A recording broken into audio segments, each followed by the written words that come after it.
This week, we are in the Peloton with Matt Slade, Retail Director of Quintain. Quintain, as many of you may know, was transforming Wembley Park to create a new cultural neighbourhood for North London, which includes more than 500,000 square feet of retail and leisure spaces at the 85-acre, multi-billion-pound mixed-use development. Matt is responsible for the curation, delivery and continued growth of Wembley Park's retail and leisure assets.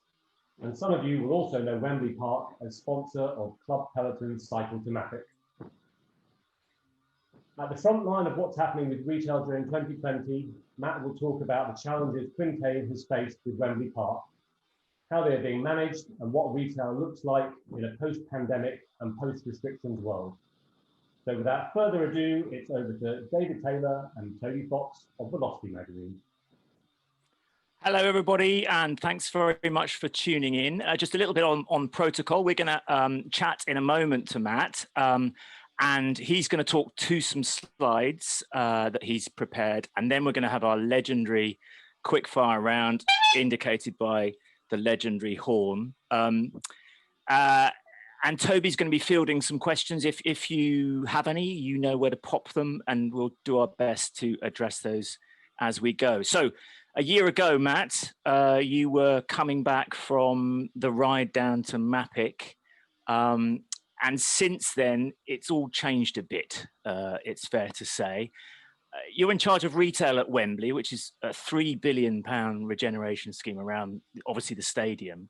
How has retail been in that time? Obviously, it's been dramatically affected. What's been your chief response, would you say?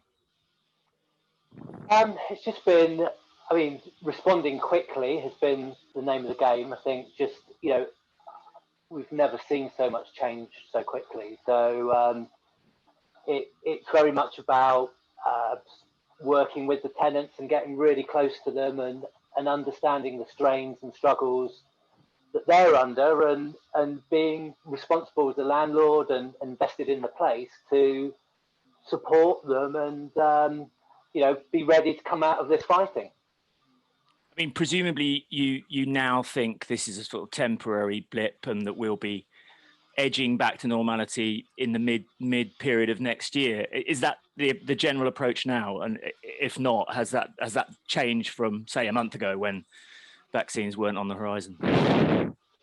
I mean, it's so difficult, isn't it? I mean, you think you know where we are with everything, and then there's a new piece of news, and it changes all the time. I think the announcements about the vaccines are really encouraging. I mean, you've seen that in the share price of quite a few developers and retailers. I think it really has been the good piece of news that everyone's been waiting for. I mean, I can talk about it later, but we do think there's good news already. There are some glimmers, there are some silver linings, and we are looking forward to 21. We think 21 and beyond is going to be, there's some bright stuff out there, and places like Wembley and other neighbourhoods around the country, can be ready for life returning, but to a new normal. I mean, Wembley isn't just about retail. Obviously, there's resi there, and obviously Box Park was a key thing for you, I think, and then the theatre, and there's a small photo gallery, I think, as well, still there, and a bakery and a cycle shop. What are the components you think make a good place? Presumably all of that. And my subsidiary question to that is, when do you think you'll be successful in creating a place there? I think we're successful in creating a place now. I mean, it's evolved a huge amount. Anyone that knows Wembley will remember the old days. Quintain bought Wembley in 2002, and we've been investing in it ever since. And that's just evolved day by day. Every day that you go, something new has been delivered. So, all the time we've got new residents coming. It all leads up to a date in around 2026, 2027, when we'll have delivered 8,500 homes. We'll have 500,000 square foot of shops and restaurants. And, as you know, we've got Box Park, we've bought a theatre, and yet the stadium and the arena, who have been closed to, public through this whole pandemic period will reopen. They have been there for a very, very long time, and you know, they still form a sort of anchor point to the scheme. So it feels like success. There have been days over the last 7 months that, you know, haven't felt like that. It's not been an easy ride, and you know, we're really pleased with the, you know, constant stream of new residents coming to live, new shops opening, and new visitors arriving. And what about cycling and its place on the estate? What have been the plans for that, and what are they going forward? I mean, I think through this summer, you know, the pandemic really did change the way in which people approach their health and their well-being, and you know, we saw the willingness for people to get out and walk and get out and about and get on bikes. You know, the sale of bikes has been huge, and you know, it's been great that we've had a bike shop. So, you know, we've got that facility. We've got, you know, what 23C, who's the bike shop on site, does really well is it's a workshop and provides a hub for the community. You know, I think as a place, as a mode of transport to get around, mobility is going to be really important. But also, people are living much closer, or living their lives closer to where they live, closer to home. So, you know, a bike's a great way of living a life if all your amenities and shops and services and how you get to work is all within 15 minutes. So, you know, the bike's a really good way, very sustainable way of moving about. And Brent, who's obviously our local authority, you know, have still been making investments to make the roads and the paths around the area much more accessible, and investing in cycle lanes, which has been really helpful about getting people on bikes, getting them healthy. I mean, you personally have a pretty illustrious history when it comes to cycling way back when. Do you want to just run through your achievements there? Sorry, at the back of this bunch here, or the back of history? The latter. Okay. Yeah. It's been my passion since I can remember. I got into retail. I'm doing what I'm doing because I started working in my dad's bike shop when I was 16. You know, and that started me off on a life in retail. I'm not a surveyor. I'm not a developer. I have come into this as a shopkeeper, and that's how I got into both the industry, retailing, and the sport. And I did ride. I had hopes of, had the same dreams that Teo Geoghegan Hart had, although I didn't quite come off in the same way. And so you felt the retail experience at the coalface then. I mean, presumably it's changed a great deal, but you've got some advice to give the bike shop on campus, so to speak, have you, or not? Yeah, I'm not sure exactly who's watching this, but Kerry might be tuned in. So I'll be careful what I say. I think there's a message here, Matt. It says, I learned everything I know from you. Okay. I can't think who on earth that could be. But no, Kerry, Kerry could see the opportunity. She brought her business to Wembley. She could see how it fits within the community. She was looking for a place to open a venture, which enabled she could clearly see the support she was going to get, how she could be integrated into that community, and could develop a brand from there. So no, I mean Kerry and I have worked really well. I mean, for many businesses and ventures, this has been a very tough, horrible 7 months, and I think the places that will succeed are those that support their tenants and work in partnership to help them through. And Kerry would be, Kerry 23C is the bike shop we've got. Kerry's the entrepreneur who owns and runs it. And I think we've worked in partnership and hand in hand to make sure that both of us are a success. Her success will be Wembley Park's success and vice versa. So perhaps using your onboard computer, you can cleverly click some buttons and we can look through some of the slides about the whole estate, and we can talk to those. Do you want to touch your GPS? The technology of the new Garmin system to do amazing presentation en route from Puy-en-Velay to Arles is. I think there's a ride captain behind you telling you not to do it in the Peloton, Matt. Yeah. I can hear them shouting at me now. Yeah. There we are. Can you see that? Yep. Yes. You can. So that is the extent of this estate fully built out, presumably. Yeah, and I mean, we really got the outlet centre was the first retail investment that we made, and it really was a sort of the sort of early commercial regeneration asset that we delivered at Wembley back in 2013. There wasn't much other retail to go with that in those sort of 5 years, but from about 2018, we really got behind launching the rest of the retail and leisure estate. And I think certainly when we first started using this image, it looked like a vision of the future, almost sci-fi.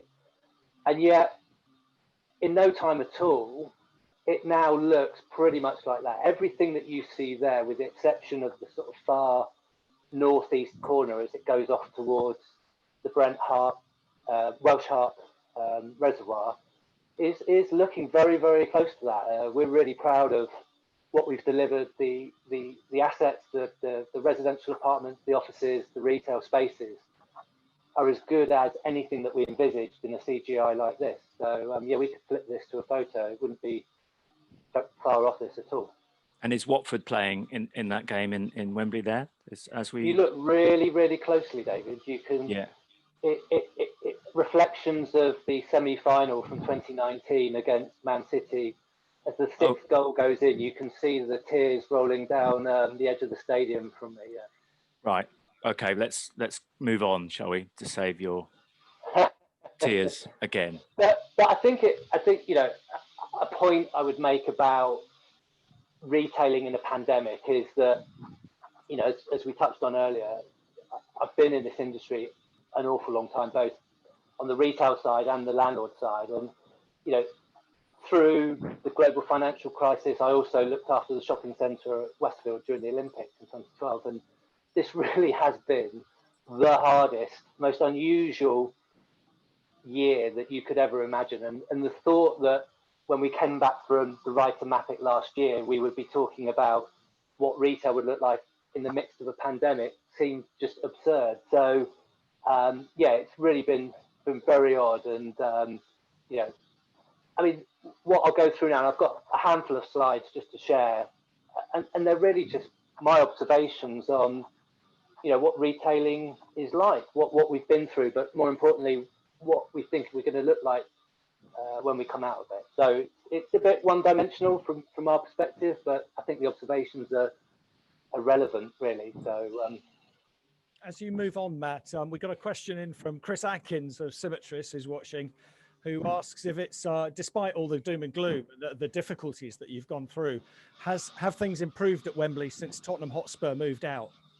You've got a better class of customer coming through now, yeah? Am I answering that with my Watford hat on or Wembley Park? I mean, I think that's the fascinating piece, or the way in which Wembley works, is that it changes. It's, you know, the dynamic changes from whether it's a music event to a football event or every day. It seems like such a long time ago that there were events on at Wembley. It's hard to get our heads around what that was actually like. But, you know, we want that balance. You know, shopping centres have been struggling because of the challenges of a department store. And department stores are there, anchor stores are there to deliver footfall. So for us, the arena and the stadium act like our anchor stores. So, you know, it is, we can't wait for them to reopen. We watch with great interest about what's going to happen in the leisure and sports and event industry. But yeah, we're keen for them to come back, whoever it is, even if it is Spurs, quite frankly. That's, I prefer it to be Watford. Has the FA actually said anything about a return to the stadium and to you guys in terms of events? I think they're just working with government on when that will be. There was some hope that there might be something before the year was out, but clearly with lockdown number 2, that just hasn't been feasible. I think the most exciting thing for next year is the Euro 2020s that were postponed are rescheduled for 21 through June and July.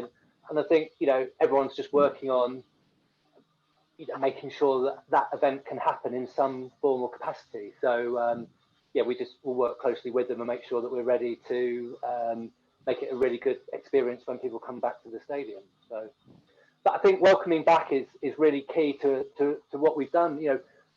I thought we would only have to deal with one lockdown. We've obviously had to deal with 2 lockdowns and possibly more to come. But I think at an operational level, the most important thing that we've learned, and you have to learn quickly, is about welcoming people back, and consumer confidence is very fragile, and the way in which people have that sense of security and safety and cleanliness is crystal clear.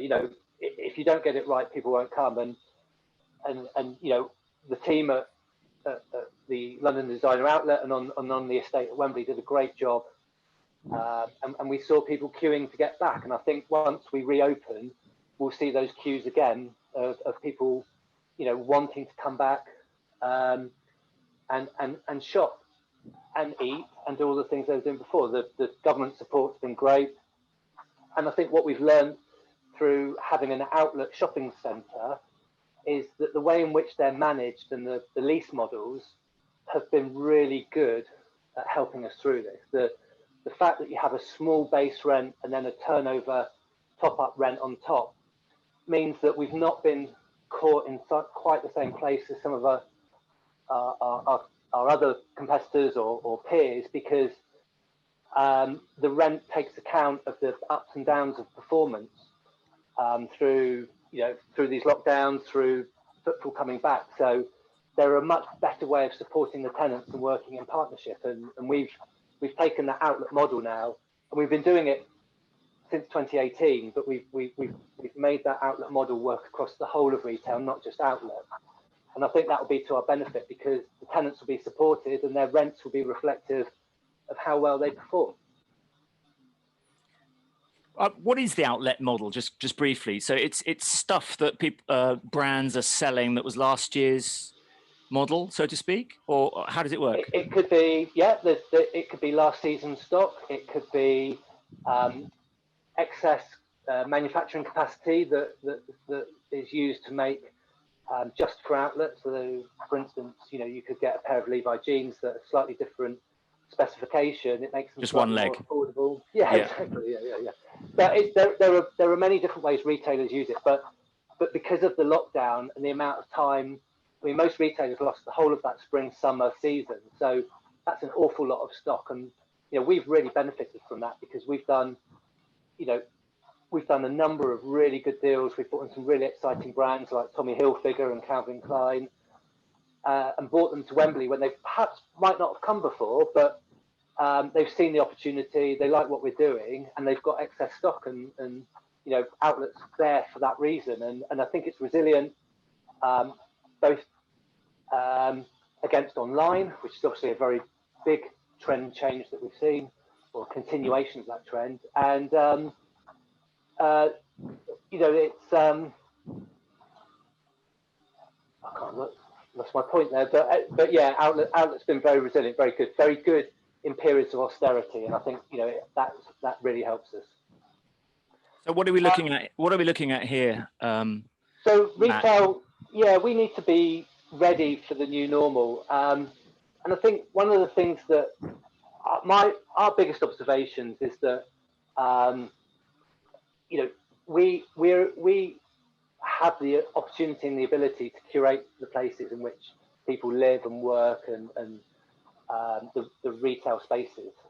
And we need to make sure that both our tenants are ready, and the kinds of operators and occupiers that we have are ready for how the consumer is going to shop after the pandemic. I think the biggest thing that we've seen is, and again, because we've got lots of residents living on site, we're seeing an awful lot of people working closer to home. There was a YouGov study recently, 63% of people said that when they come out of this pandemic, they want to shop closer to home. And I think we feel that this concept of doorstep living, all your amenities really close at hand on your doorstep, is going to be perfect for places like Wembley, not just Wembley, but neighbourhoods that sit around urban centres where people are going to want to live more of their life close to home. It's going to be something we're going to see more of with us, but nationally, internationally. Matt, are you seeing a kind of influx of these new operators, these entrepreneurs like Souk, who are setting up on a kind of virtual basis, so hiring out shop space by the hour to uses that might be as different as selling a fashion brand and a photography exhibition? I thought we were pretty flexible with an outlet model. I'm not sure we're as flexible to lease something by the hour. That would be amazing. But yeah, we are seeing more independence. We're getting, I think, there are a number of operators, particularly in the middle market, whether that's middle market in retail or middle market in hospitality and in casual food dining concepts, are stuck in the middle. The people that seem to be thriving are either small, independent artisans, and like you say, that entrepreneurial spirit makes them ever so quick to adapt and evolve their offer so that they are closer to their customer, part of the community, and part of the neighbourhood. And at the same time, and almost sort of contradictory, we're seeing things getting bigger. So we're seeing some retailers who perhaps are downsizing their estate nationally, but are wanting to invest in big spaces to create a The Shia.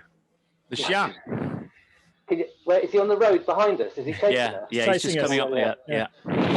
So Dogleg bend. I think what we're going to see is big brands and small local independents sitting side by side together, feeding off each other, flourishing, and but with the independence, what you get is that entrepreneurial spirit, Toby, and I think that's the point.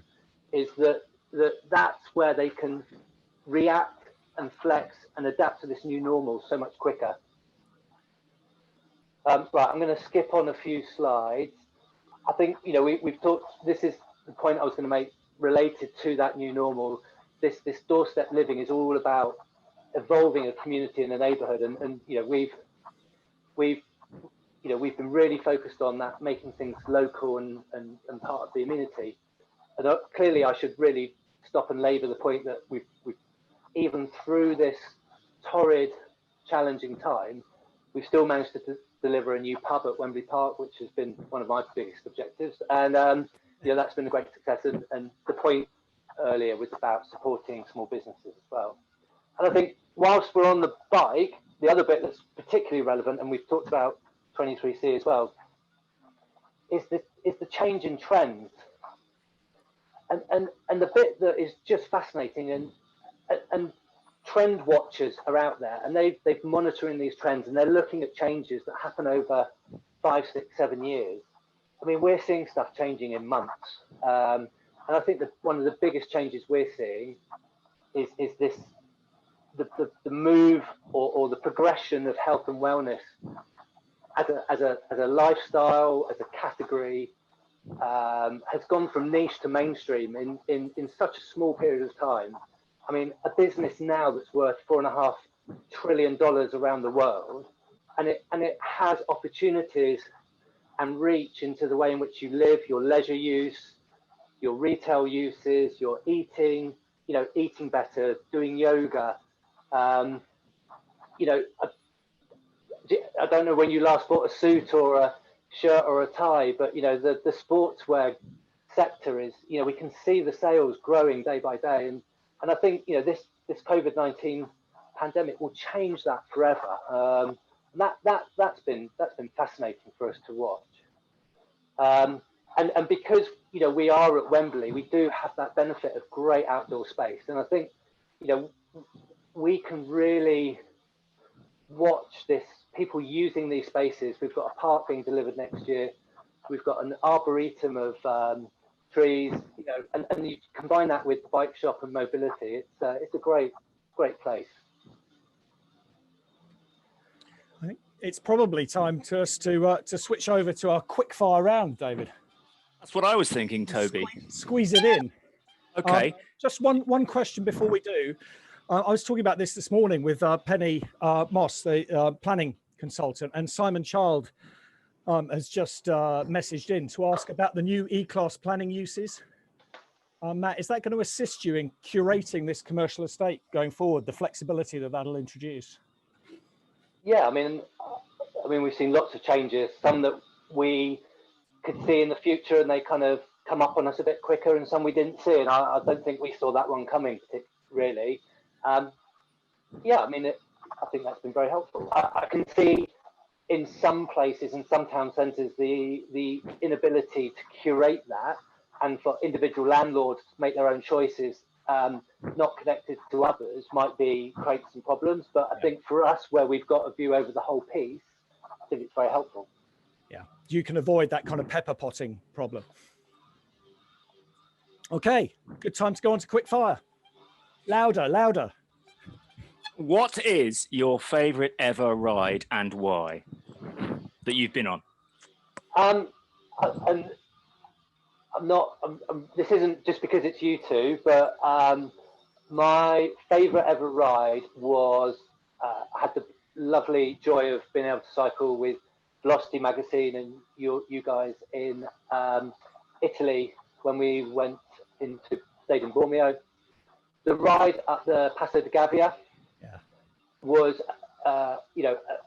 just the most stunning, beautiful piece of road in Europe. And I think for me, with my cycling background, one of my earliest cycling memories was watching. We used to get videos sent over from Italy through the bike shop, and we had this video arrive with the Giro d'Italia in 1988 with the thick snow, with the riders going over the top, and to ride up there and relive and think about being in that place. Beautiful. Brilliant. Quickfire. What's your biggest achievement on a bike, Matt? I was very lucky. I briefly flirted with riding at a very senior level, and I was lucky enough to ride for Great Britain just once in France on a 3-day stage race. I didn't do very well. When was that? 1989. And whereabouts? It was in Brittany near, it was called the Flèche Plédronée, and in it were 3 Tour de France yellow jersey, well, ultimately, didn't know that at the time, Stefan Herlo, who went on to wear the yellow jersey for quite a long time in the mid-90s. Wow. Fantastic. Chapeau, respect, etc. What would be your favourite post-meal ride after a hard slog? Your post-ride meal. Did I say meal ride? Yeah.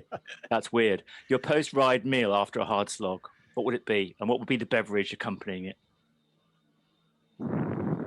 It would be something Italian. It would be some sort of Tuscan ragu and pasta with a really, really lovely Chianti. Very good. Not Italian steak and chips then? Not a bad choice. That would probably be number 2. What bike-related things are on your Christmas list? Oh, that's a good one. The book of photography by Scott Mitchell, which is called Epic Mountains, or Mountains Epic Rides. Yeah, it's beautiful. N+1 question. What is the next bike you will or would like to buy? I'll answer that in a different way, because it's my N+1, but one being of a completely different genre. Oh, yeah. It's I'm really happy with my bikes. I've got two really lovely bikes, but I think just to finish that bike mix, I need the best rocket espresso machine. So that's in there as well. It complements the bike. Yeah. Yeah, fair enough. I've got the kit that says rocket. I've got the cup that says rocket. I just need the machine and the legs. And a rocket. And a rocket. What's your favorite experience in a bike shop?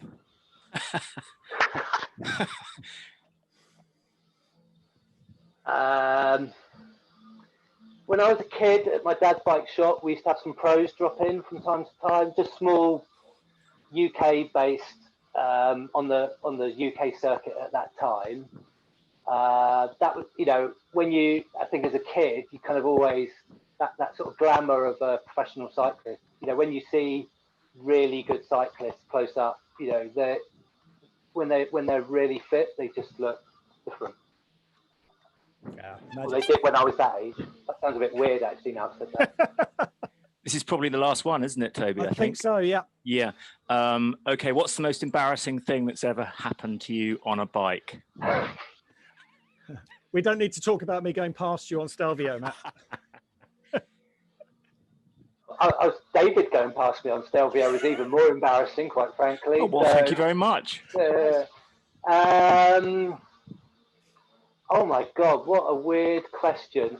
I did once I raced in a race once where, not to me, but somebody crashed and the brake lever went through a part of their body between their legs that you really wouldn't want a brake lever. Oh my God. Oh, well, on that bombshell, Toby. Yeah, let's go. I've had enough of cycling. Yeah, I think I'm going to get off the bike now. Okay, Matt Slade, Retail Director at Wembley Park. Thank you very much indeed for spending time with us on the bikes in the Peloton this Friday. Thank you to my Velocity partner, David Taylor. All the lights have gone out. I've gone very dark. Couple of brake levers. Velocity partner, David Taylor, for his pedal-based probing questions. Thanks, audience, for tuning in again to listen to us babble on with some great people. Thank you to Club Peloton for bringing us all together once again. You can get details of our next In the Peloton session on clubpeloton.org. And it will be in a couple of weeks, I think. Correct. Until then, we'll be seeing you. Be seeing you.